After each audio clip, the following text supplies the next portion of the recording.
Good evening. Hello, ladies and gentlemen. Is everyone enjoying themselves this evening? Yeah. Good. My name is Nathan Lunt. I'm a poet and now official graduate of Oxford University.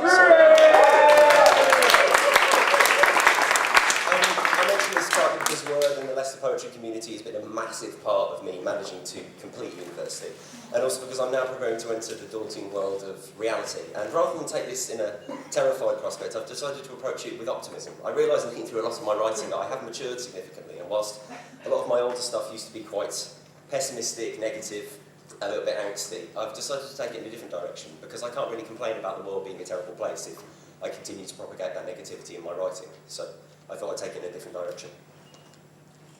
I used to write lyrics about being a cynic. I'd always heard that there was good in the world, but I couldn't believe in it. I'd seen too many friends meet with a bitter end from taking too many blows to ever get up again. I can't remember when I stopped feeling positive. I just felt tied to the grindstone with no way of stopping it. Simply surviving soon became my prerogative, and if life had a sunny side, I had surely forgotten it.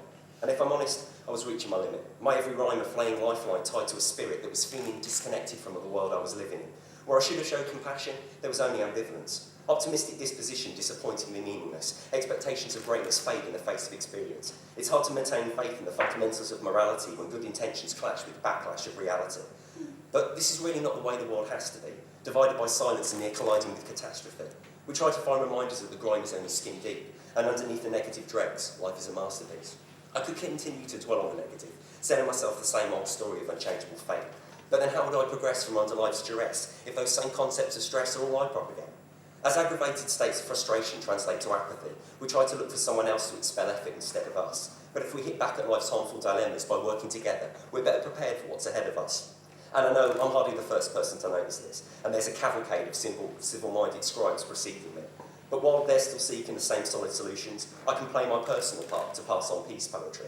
Positive actions are now my principal passion, my previous cynical statements replaced with a lust for life. I don't expect to rectify the world's worries overnight, but maybe I can change a few minds with my lines, one at a time. And that's the reason I continue to scribe and distribute my views on the mic whenever the opportunity, communicating compassion with collections of standards, establishing standards of empathic reaction in communities.